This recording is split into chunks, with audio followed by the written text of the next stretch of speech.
The chill of late autumn in Connecticut bit through the thin fabric of my civilian coat, a stark, unwelcome contrast to the humid, predictable warmth of the Arabian Sea, where I had spent the last 6 months. I stood on the edge of the sprawling estate driveway, the gravel crunching under the polished leather of my boots that felt alien after years encased in regulation steel toes. 10 years. 10 years I had dedicated my life to the sea, to the United States Navy, and now I was home for a funeral. The heaviest anchor I had ever known, my father, was gone. The air here used to smell of damp earth, old money, and the faint, comforting aroma of my father's pipe tobacco. Today, it was saturated with something thick and cloying. Doris's perfume.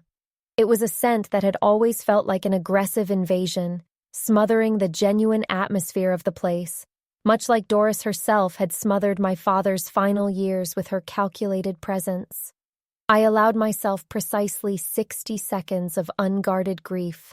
I looked at the familiar, imposing facade of the house he had built, the legacy he had promised me, and I felt the sharp, immediate pain of loss. It was a physical blow, one I catalogued and immediately filed away, just as I had been trained to handle unexpected impact damage.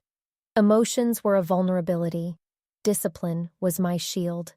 Doris emerged from the front door, gliding down the stone steps. She was draped in expensive jet-black silk, the picture of the devastated widow, though her posture lacked the genuine stoop of sorrow. She was 10 years my father's junior, and she wore her theatrical mourning like a costume, perfectly tailored to evoke sympathy. "Eliza," she murmured, her voice laced with a honeyed sadness that grated on my nerves. "It's good that you could finally make it home." The implication that my absence was a choice rooted in neglect was instantaneous, and it ignited the first spark of cold suspicion in the pit of my stomach. I gave her a curt nod, my expression unreadable. I hadn't chosen to be absent. I had been deployed, fulfilling a duty my father had always respected, even celebrated. "The arrangements have been handled," I stated, my voice flat, professional. "We should proceed to Mr. Henderson's office." She offered a fluttering hand, which I ignored. Yes, the formalities. So tiresome, but necessary. The drive to the lawyer's office was silent. I used the time to perform a rapid mental assessment of the situation, a habit ingrained from years of pre-mission briefings. Doris was the variable. She had married my father late in his life, and while she provided companionship, her interest in his considerable assets had always been transparent to me. I was prepared for her to inherit a substantial portion. I was not prepared for anything less than my rightful share of the estate and the family business.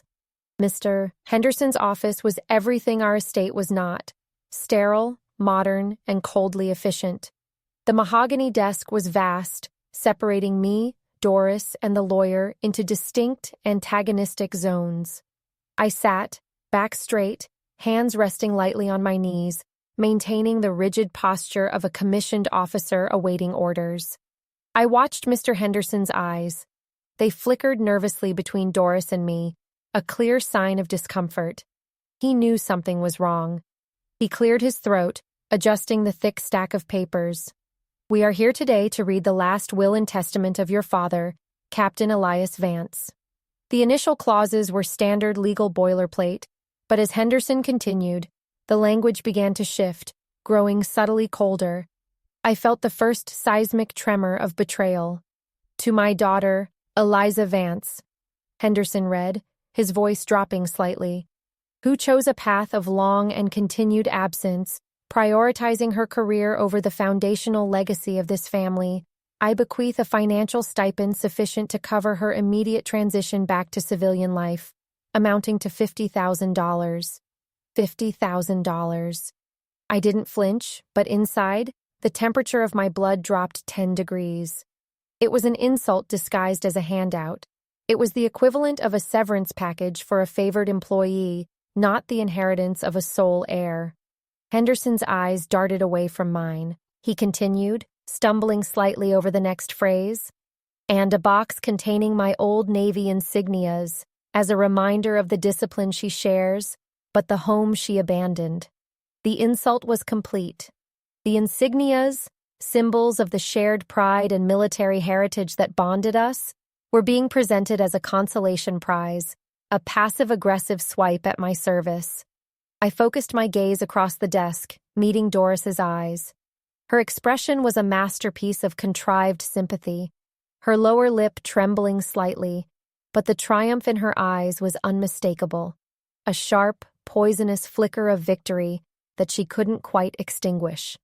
Then came the final, devastating blow. Henderson read the conclusive clause. The entirety of the remaining estate, including all real property, the Vance Holdings Group, and all liquid assets, shall be bequeathed solely and without qualification to my devoted wife, Doris Vance. I didn't move. My grip on the arms of the chair tightened, but my external demeanor remained perfectly controlled, a mask of operational readiness. My father had often told me, "When the deck is shifting, Eliza, you anchor yourself to the facts and don't let panic breach the bulkhead." The facts were simple. I had been disinherited. The emotional reality was a complex web of calculated lies. My father had spent my entire life preparing me to take over the holdings. He had celebrated every promotion, flown my flags in his study, and never once indicated disappointment. His last communications had been filled with pride and anticipation for my next shore leave. This will was a fabrication. It was a tactical document designed to neutralize me as a threat and secure the assets for Doris. I stood up, the movement precise and minimal, like a ship coming to attention. My sudden movement caused the lawyer to jump. "Mr. Henderson," I said, my voice low and steady, lacking any trace of grief or anger, only cold, investigative clarity. "I would like a certified copy of that document immediately. I would also like the contact information for the notary public who witnessed the signing." Doris interjected, her voice suddenly strong, the tremor gone. "Eliza, darling, there's no need to drag this out. Your father's wishes were clear. He was hurt." I ignored her, my focus locked on the lawyer. "The certified copy, if you please, and access to the signature verification records." Henderson, visibly relieved to have a concrete task, scurried to comply. As I waited, I looked down at the will's signature page lying open on the desk. My eyes, trained to spot minute discrepancies in navigation charts and equipment logs, settled on the signature. It looked like his, but something was off. The flourish on the V was too heavy, the angle of the E slightly skewed. It was a near-perfect imitation, but I knew my father's hand better than anyone. I took the certified copy and folded it neatly, tucking it into the interior pocket of my coat. I didn't say goodbye to Doris. I didn't need to. I met her gaze one last time, and I let my discipline drop just enough for her to see the shift. The grieving daughter had vanished, replaced by the calculating operative. I walked out of that sterile office and back into the cold Connecticut air. I wasn't just walking away from a lawyer's meeting. I was launching a full-scale investigation. This was no longer a matter of inheritance. It was a matter of justice, a breach of faith against the memory of the man I loved most. The mission was clear: locate the source of the fraud, expose the perpetrator, and reclaim what was rightfully mine. Doris Vance had just declared war, and she had no idea she was facing an opponent trained to fight until the last breath, an opponent who never abandoned a critical objective. I was operational. The polished marble floor of the foyer felt suddenly slick, treacherous. I had barely crossed the threshold of the home I grew up in when the transformation occurred. The facade Doris had maintained in the lawyer's office, the delicate, tearful woman clutching a handkerchief, vanished with the click of the heavy oak door. She stood taller now, her eyes hard and glittering with unconcealed victory. The scent of her cloying perfume, which had been merely unpleasant before, now felt suffocating, a chemical declaration of ownership. "You need to vacate the property immediately, Eliza," she stated, her voice sharp and entirely devoid of the honeyed sadness she had perfected just an hour earlier. She didn't bother with preamble, with false sympathy, or even with the pretense of a shared grief. I was an obstacle, and she was executing a swift, surgical removal. I stopped dead in the center of the hall, my sea bag dropping silently onto the antique Persian rug. The sound was muffled, yet the silence that followed was deafening. I analyzed her stance, chin slightly raised, arms crossed defensively, feet planted firmly, a classic posture of dominance. She was claiming territory, marking her perimeter. Immediately? I echoed, keeping my tone level, almost clinical. This was no longer a personal conversation. It was an interrogation under duress. The funeral was yesterday, Doris. My father is barely cold in the ground. Her lip curled, a small, ugly gesture that confirmed every suspicion I had ever entertained about her character. Your father made his wishes clear, Eliza. He felt disappointed, deeply disappointed that you chose the sea over him, over the family legacy. The stipend is generous enough to set you up elsewhere. This is my home now. You are an unwelcome visitor. The word disappointed struck me with the force of an unexpected wave breaking over the bow. It wasn't the loss of the house, the land, or the company that twisted the knife. It was the psychological warfare built into that single, calculated lie. My father had celebrated my dedication to service. He had meticulously tracked my deployments, sending packages of stale American coffee and news clippings to every port. He had flown my flag on his birthday. The idea that he was disappointed was an absurdity, a fabrication designed to sever my emotional connection to his memory and justify the theft.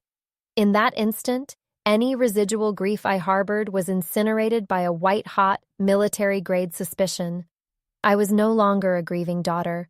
I was an intelligence officer receiving undeniable proof of enemy deception. I understand the terms of the will as read, I replied, my voice a steady monotone that betrayed none of the seismic shift occurring inside me. However, I require time to pack the personal effects that were stored in my room. I have 10 years of correspondence, mementos, and specific items that are not covered by the estate. I will require until tomorrow morning. Doris hesitated. Her eyes narrowed, assessing the threat level. She likely expected an emotional breakdown, tears, or perhaps a futile argument. My calm, practical demand threw her off balance. She wanted me gone, but she couldn't deny me access to my own belongings without risking a legal complication she wasn't prepared for yet. One night, she conceded, her voice laced with venom, you stay in your old room. Do not touch anything in the common areas, and certainly stay out of the office. That last command was delivered with too much emphasis, too much urgency. It was the crucial piece of data I needed. Like a surveyor marking a point of interest on a chart, I registered her defensive reflex regarding the office. That room, the epicenter of my father's life and business, was the target. I nodded curtly, retrieved my bag, and ascended the grand staircase. Every step felt like a march toward a deployment area. My old bedroom was a sanctuary, though now it smelled faintly of dust sheets and disuse. I closed the door and locked it, a precaution I wouldn't have considered necessary a week ago, but now essential. I didn't unpack. I didn't mourn. I initiated mission planning. I pulled out the copy of the will Henderson had given me. I laid it flat on the mahogany desk where I had done my homework decades ago, and I subjected it to the rigorous scrutiny I would apply to a classified flight plan or a navigation log. I needed to find the flaw, the structural weakness in her deception. My eyes, trained to spot minute discrepancies in technical schematics and to read faint radar signatures, scoured the document. The language was the first red flag. While the signature looked superficially correct, the phrasing used to dismiss me. My daughter Eliza, having chosen a life of protracted absence and independent vocation, was utterly unlike my father's poetic, if sometimes archaic, style of writing. He would have been proud, not dismissive. The betrayal was woven into the very syntax. Then I focused on the mechanical details. The date of signing, 3 weeks before his sudden, unexpected stroke. Plausible, but suspicious. Why the rush? He was meticulous about estate planning. He had drafts dating back years. I zoomed in mentally on the notary stamp. It was a standard corporate notary from the city, but there, just beneath the official seal, was that tiny smudge I had noticed in the lawyer's office. It wasn't ink bleed. It was a microscopic imperfection in the stamping process, perhaps an air bubble or a stray fiber. But what truly caught my attention was the positioning. The stamp was slightly skewed, overlapping the signature line just enough to suggest it might have been applied after.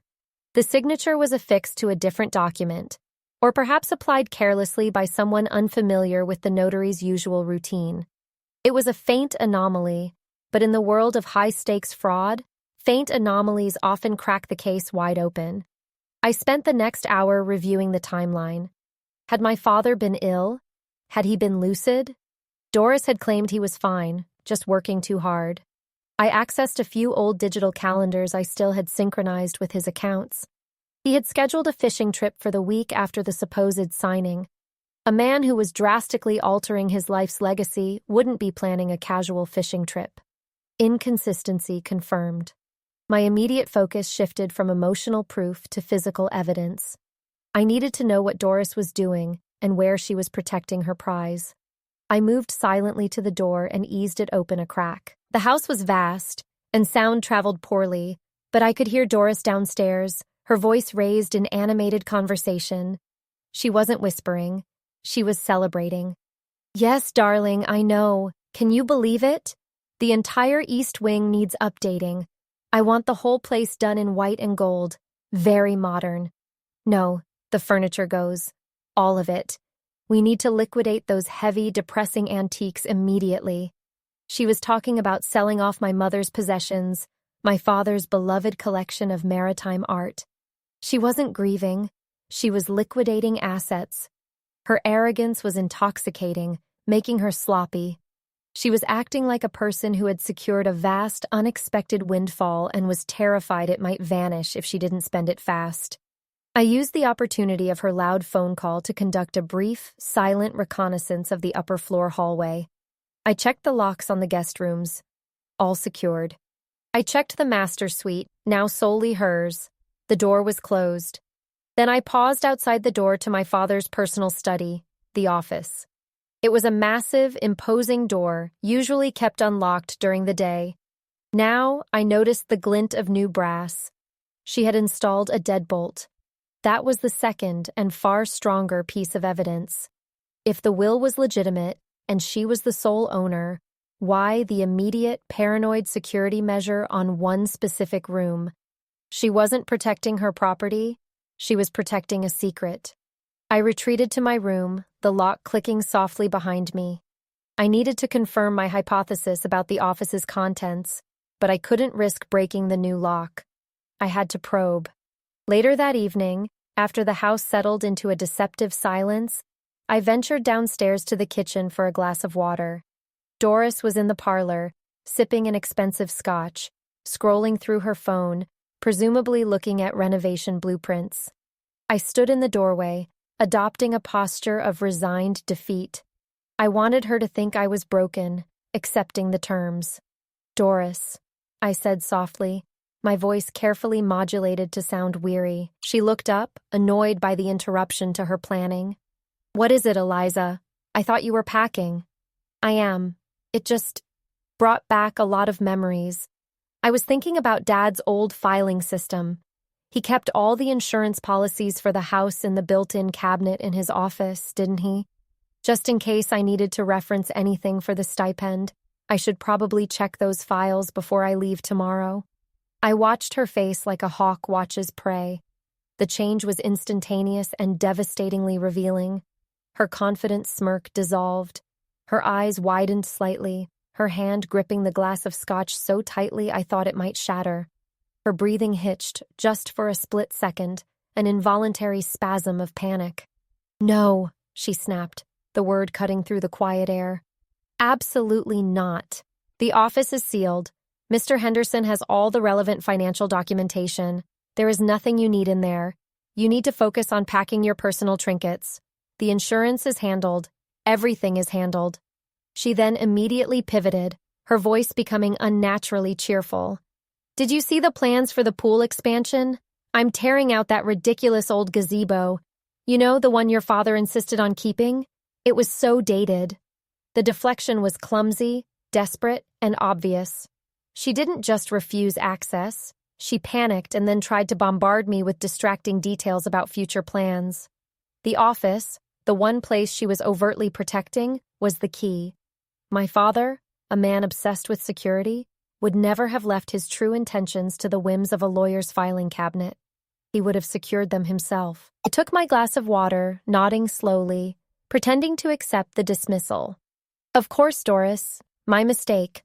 I'll see you in the morning." As I retreated, I felt a cold, focused clarity settle over me. I was leaving the estate tomorrow, but only to establish a new command post. The entire property was compromised, under enemy control. I couldn't operate here. I needed anonymity, a secure line of communication, and time to gather the tools required for a covert entry. Doris Vance had made a critical mistake. She had underestimated the tenacity of a naval officer.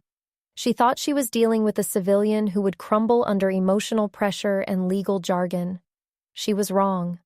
I had mapped the threat, identified the high-value target, the office, and confirmed her deception.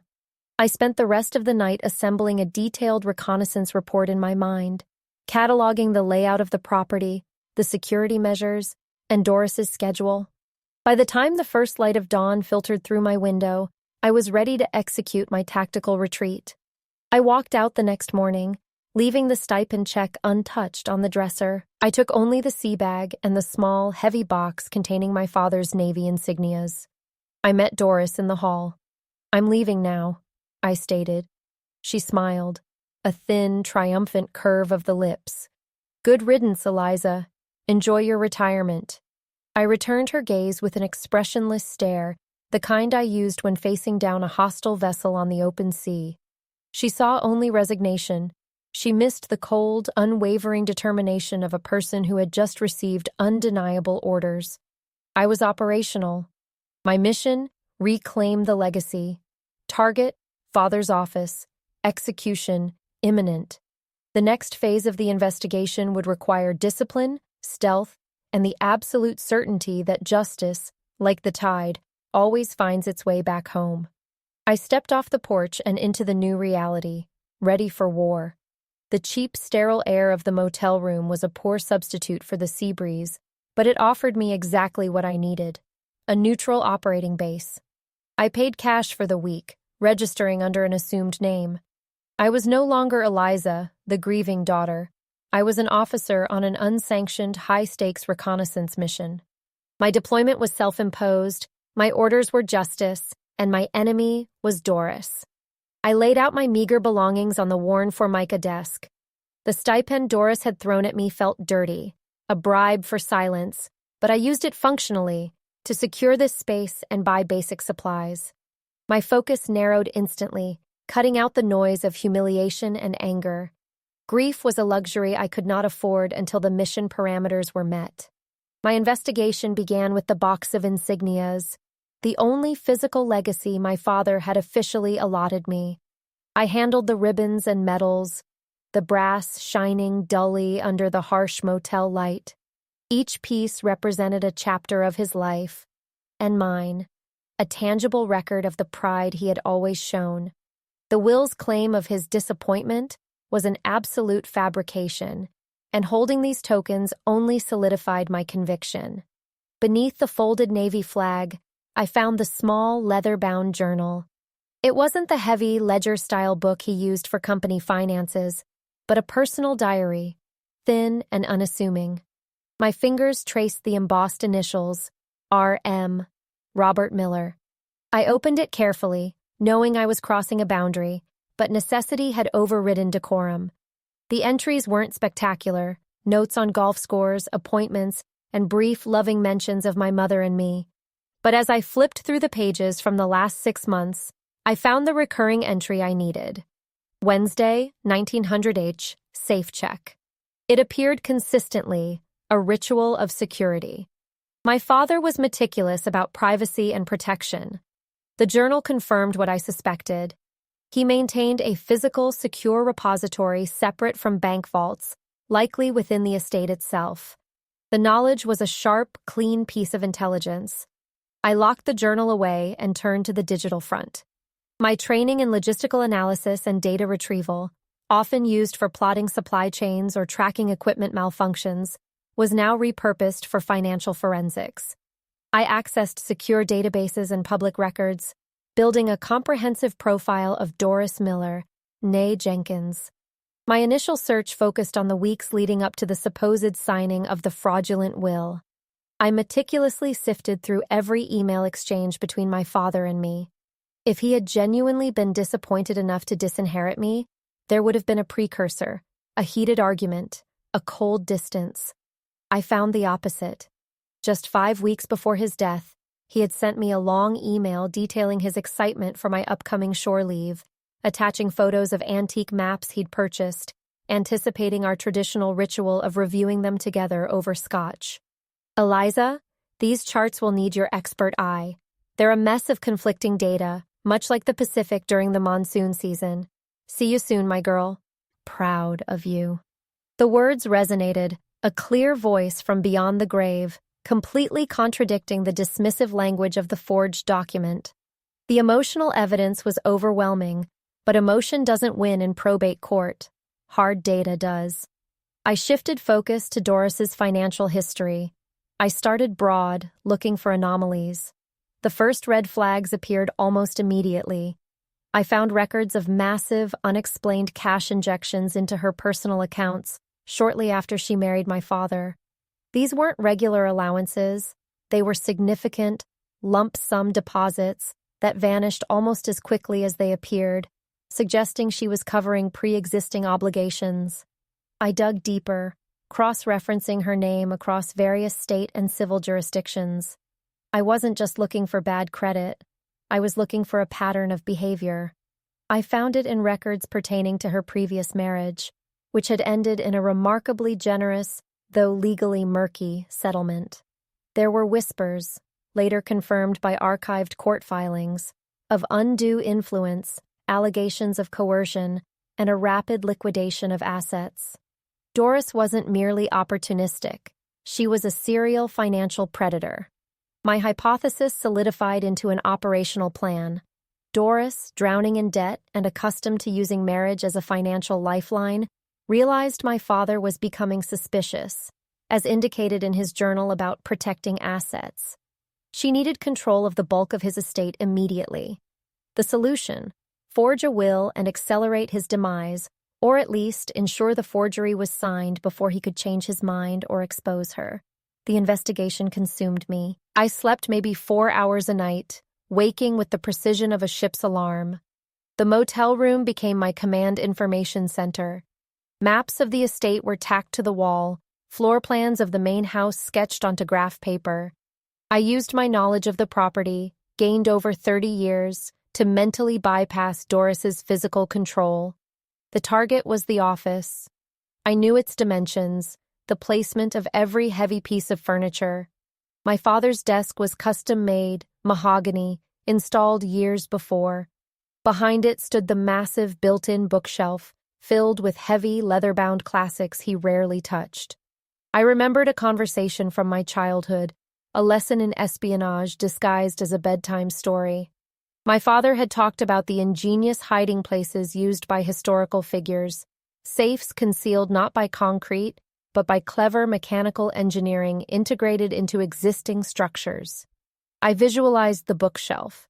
It was too deep for standard shelving. The weight, the solid construction, it wasn't just storage, it was a facade. I began sketching the dimensions, calculating the necessary space for a safe large enough to hold legal documents. I focused on the area behind the thickest volumes, the ones that hadn't moved in decades.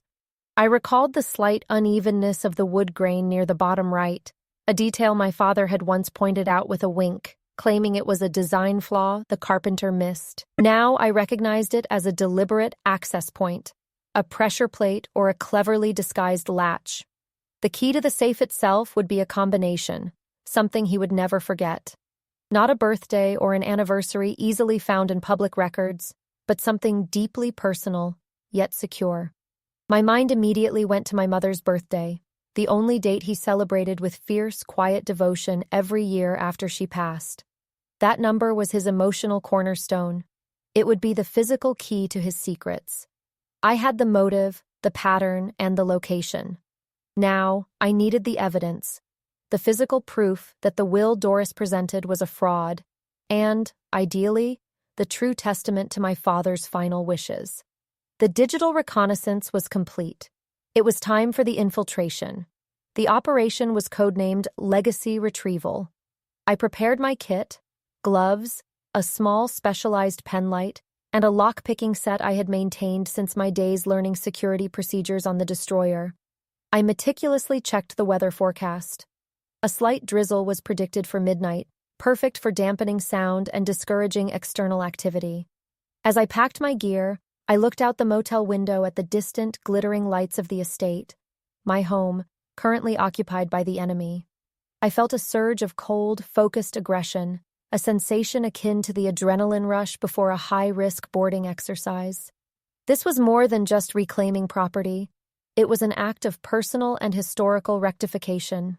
I would not allow Doris's greed to rewrite the narrative of my father's love and pride. The mission was clear, the target confirmed. I was ready to sail into the dark. The night air in Connecticut was dense and silent, a stark contrast to the constant mechanical hum of a Navy vessel. I couldn't risk a daytime intrusion. That would have been tactical suicide. I had secured my temporary access to the estate, a brief, feigned need to retrieve essential medical records Doris had supposedly forgotten to hand over. The moment I was inside, I became a ghost in my own home. I waited. I waited until the house settled into its deep, creaking sleep, long after I heard the distinctive, heavy rhythm of Doris's footsteps retreat up the grand staircase and the subsequent clack of her bedroom door latching. Even then, I gave it another hour, monitoring the silence, listening for any sign of movement, any cough or restless stirring that would signal an imminent threat to my operation. My heart hammered a steady, muted drumbeat against my ribs, a rhythm I controlled through practiced, deep breathing, a technique I'd mastered years ago for maintaining focus during high-stress maneuvers. The hallway carpet muffled my steps, a luxurious silence that felt utterly alien after years of steel and linoleum. I moved not as a daughter seeking closure, but as an operative navigating a hostile environment. Every shadow was a potential witness, every creak in the floorboards a possible alarm. I reached the door to my father's office. It felt sacred and terribly forbidden, a threshold I should only cross with his permission. The scent of him, old paper, pipe tobacco, and a faint metallic tang from his map instruments, still lingered, a heartbreaking phantom presence. I pressed my ear against the cool mahogany panel. Silence.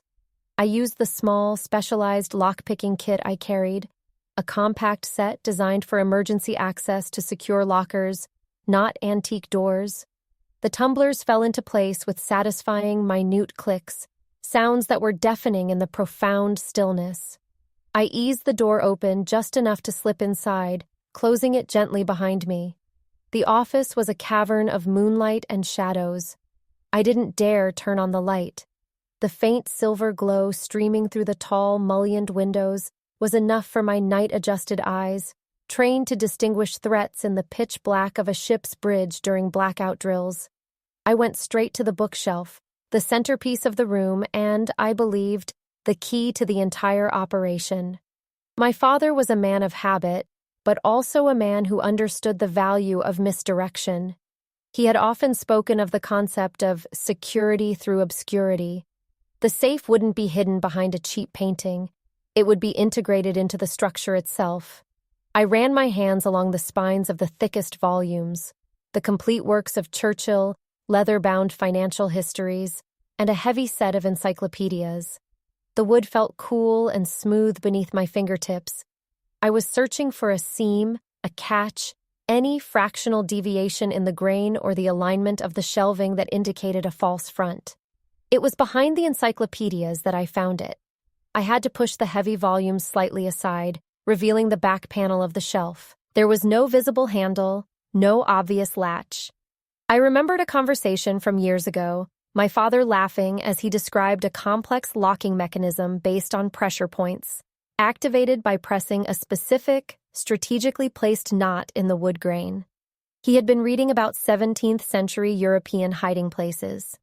I pressed gently, systematically, on every knot and blemish within the immediate area. My breathing hitched when my index finger pressed against a dark, slightly raised knot near the bottom right corner of the panel. I felt a minute, almost imperceptible give. I applied focused pressure, pressing inward and slightly down. Thunk. The sound was soft, yet explosive in the silence. A section of the heavy mahogany bookshelf, perhaps 3 feet wide, slid inward a few inches, then smoothly glided sideways, revealing the inner cavity. There it was, a small, heavy steel safe, dark and imposing, built directly into the wall. It was exactly as I had suspected. The initial wave of relief was quickly superseded by a fierce, cold determination. I was on target. I knelt before the safe. My hands, though steady, held the tremor of profound expectation. The combination. My father had a penchant for complex codes, but only one number was truly sacred to him, the one date he never allowed to pass unacknowledged, even after my mother's death, her birthday. I turned the dial, the tumblers clicking softly, each sound marking the systematic dismantling of Doris's lies. The combination locked, and I pulled the heavy, cold handle. The safe door swung open, releasing a rush of air that smelled of aged paper, security, and the undeniable truth. I reached inside, my fingers brushing against the 3 items I had hoped, prayed, would be there. The first item I pulled out was a thick stack of papers, folded neatly and bound with a heavy wax-sealed ribbon. I recognized the official legal typeface immediately. Item 1, the true will. I unfolded it, holding it up slightly toward the window's moonlight. Dated 2 years prior, signed, notarized, and witnessed correctly. I scanned the crucial clauses. The language was warm, affirming my dedication to my career and expressing his pride. The distribution was clear. The majority share of the estate, the company control, and the homestead were bequeathed to me, his only surviving child. Doris was provided for, generously, but her inheritance was contingent upon her remaining married to him and was secured in a trust, explicitly preventing her from liquidating the core assets. The contrast between this document and the cruel, dismissive forgery presented by Mr. Henderson was staggering. The lie about my father being disappointed evaporated, replaced by the profound, undeniable truth of his love and respect. I felt a surge of hot, justified fury. Doris hadn't just stolen money, she had attempted to steal my relationship with my father. I carefully placed the true will aside and reached for the second item, a thick, tabbed file folder. Item 2, Doris's financial history and fraud dossier. My father, meticulous to a fault, had clearly been gathering intelligence on his own wife. The file contained bank statements, copies of loan applications, and, most damningly, investigative reports. I flipped through the pages, my eyes widening with every discovery. Massive, undisclosed debts. High-interest loans taken out against assets I didn't even know existed.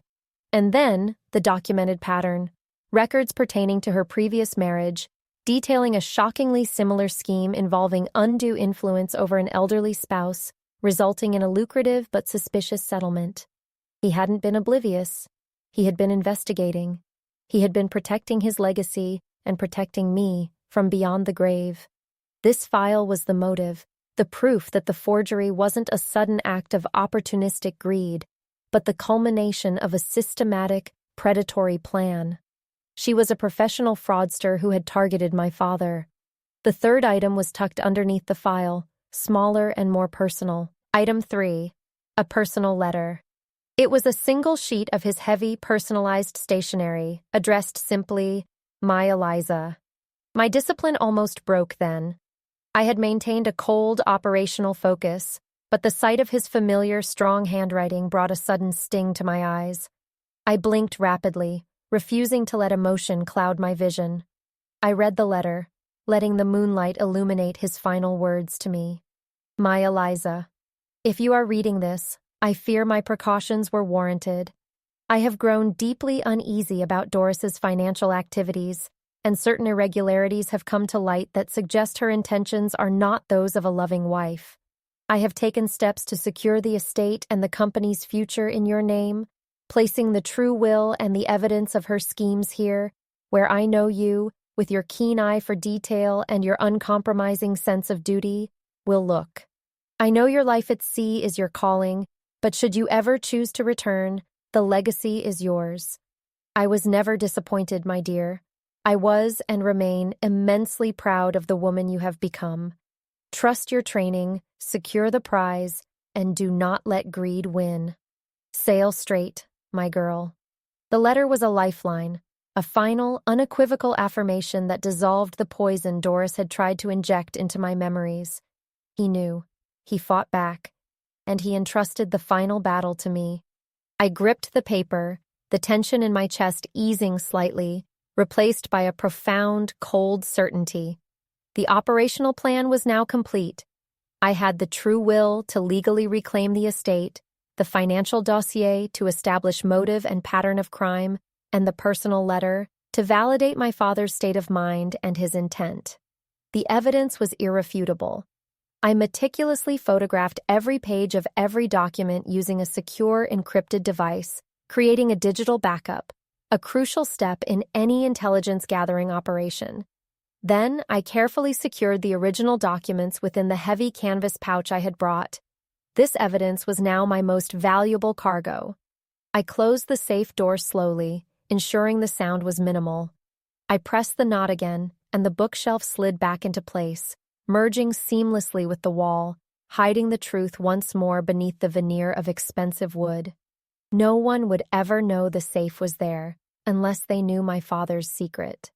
I moved silently back through the hallway, my steps now imbued with a new, dangerous confidence. I had confirmation of the enemy's deceit. I had secured the intelligence. The mission was transitioning from reconnaissance and retrieval to engagement and prosecution. I slipped out of the house and into the humid Connecticut night. Walking back to my rented, sterile motel room, I felt the heavy weight of the pouch against my side. I was no longer just the grieving daughter or the suspicious sailor. I was the executor of my father's true will, armed with the undeniable truth. Doris had played a rigged game, but I held the winning hand. The time for mourning was over. The time for justice had arrived. I was ready to sink her ship in open court. Chapter 5. The Court-Martial of the Stepmother. The morning of the hearing felt less like a day in court and more like the final briefing before a high-stakes maritime operation. I had spent the preceding days sequestered in that sterile motel room, reviewing every file, every deposition, every detail until the conspiracy was etched into my mind like a navigational chart. I wasn't nervous. I was operational. Fear is a luxury afforded to the unprepared. I was meticulously prepared. I chose my attire with the precision of selecting a uniform, a dark, tailored suit that spoke of sobriety and control, devoid of any adornment that might distract from the facts I was about to present. This was not a theater of grief. It was a theater of justice. The probate courtroom was imposing, all marble and dark wood, smelling faintly of old paper and anxiety. I sat at the petitioner's table, my posture rigid, my eyes scanning the room. Doris arrived late, sweeping in with her lawyer, Mr. Henderson, who now looked distinctly uncomfortable under my unwavering gaze.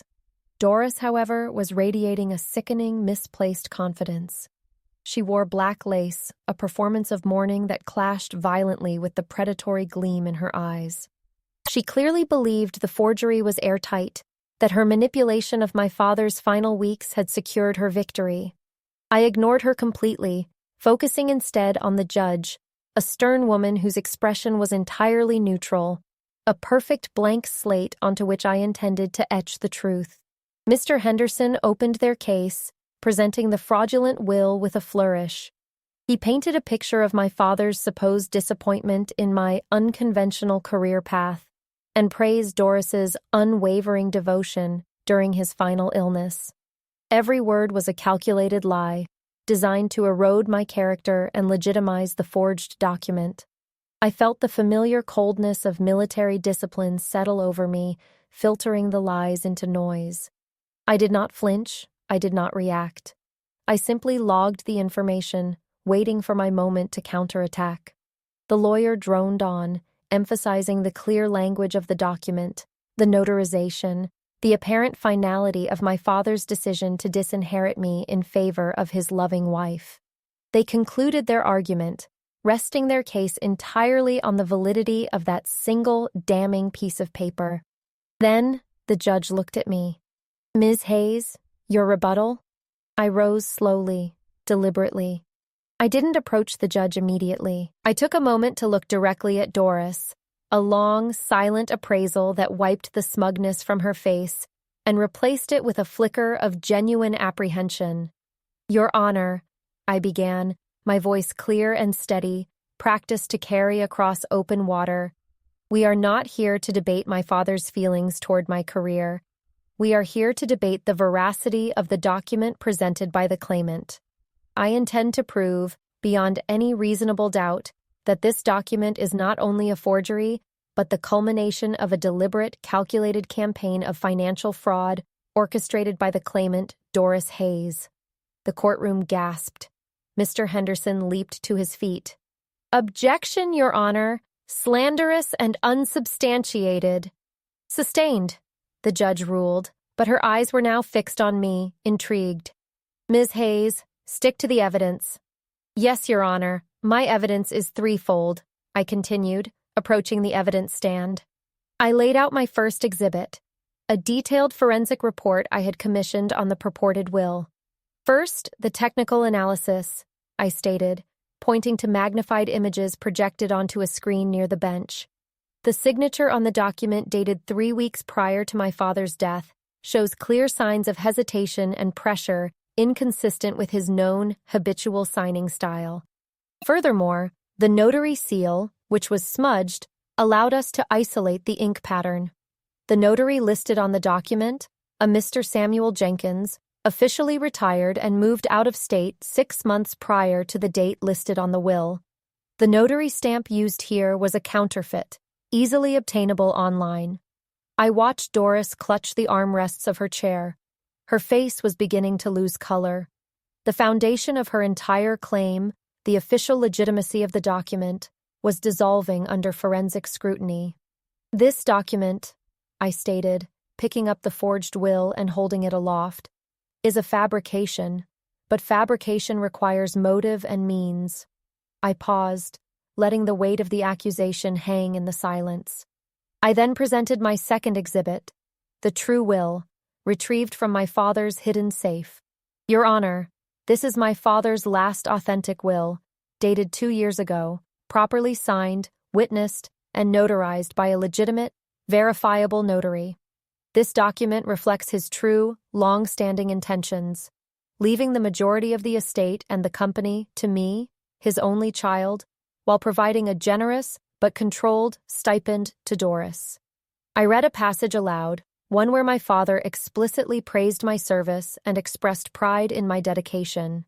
The contrast between the true document and the forged one filled with love, the other with calculated cruelty, was devastating.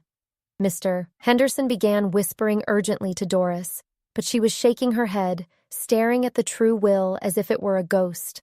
"The question remains," I pressed on, my voice hardening. "Why the sudden, desperate need for a new will that granted Doris absolute control of all liquid assets, signed just weeks before my father's unexpected passing?"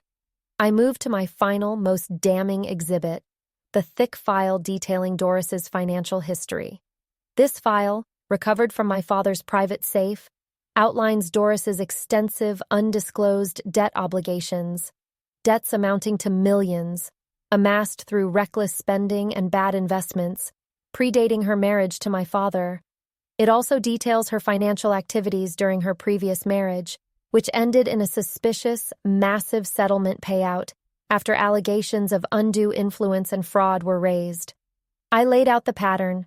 Doris was not a grieving widow. She was a serial financial predator. I connected the dots precisely.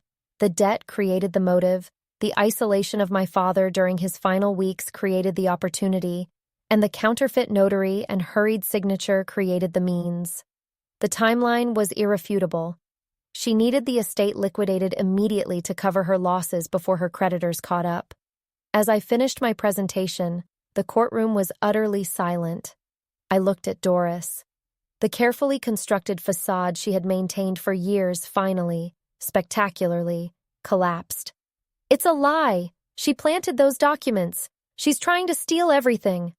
Doris shrieked, jumping to her feet, pointing a trembling, manicured finger at me. Her lawyer tried desperately to pull her back down, but she was beyond control. He loved me. He was angry at her. She abandoned him. Her outburst was exactly what I needed. It removed all doubt about her composure and guilt. The judge slammed her gavel down, restoring order, but her gaze never left Doris. "Mr. Henderson," the judge stated coolly, "your client's behavior and the evidence presented by Ms. Hayes regarding the forgery are highly troubling. Given the irrefutable proof of the prior legitimate will and the forensic analysis casting severe doubt on the document you presented, I find in favor of the petitioner, Eliza Hayes." A quiet, profound wave of relief washed over me, instantly replaced by the cold satisfaction of mission accomplished. The judge continued, addressing the bailiffs directly. "Furthermore, given the substantial evidence suggesting a pattern of fraud and the clear indication of forgery concerning the document presented today, I am ordering the immediate detention of Doris Hayes pending a full criminal investigation into grand larceny and fraud." Doris let out a sound that was half scream, half sob. Two bailiffs moved swiftly, placing their hands on her arms. She struggled violently, her carefully constructed image shattering into 1,000 pieces as she was dragged from the courtroom, shouting obscenities and denials that faded down the marble corridor. I remained standing, watching the empty space where she had been. There was no exhilaration, no sense of petty vengeance, just the grim satisfaction of a job executed correctly. I had restored order. I had honored my father. Later that afternoon, I stood alone in the main parlor of the estate. The house felt different now, lighter, cleaner. The heavy, suffocating scent of Doris's perfume was already fading, replaced by the familiar aroma of old wood and history. I walked to the fireplace, where a portrait of my father hung, strong, smiling, infinitely proud. I held the small, heavy box containing his Navy insignias. They were no longer the insulting token of a cruel stipend. They were the tools of my victory. The discipline, the attention to detail, the unwavering focus I had learned serving my country had allowed me to fight this battle and win. I had come home to mourn, but I stayed to fight. Now, the fight was over. The legacy was secured, the truth restored.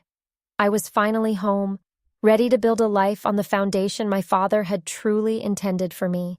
The sea would always call, but for now, the anchor was set firmly on Connecticut soil. I closed my eyes, taking a deep breath of the air that was finally, truly mine.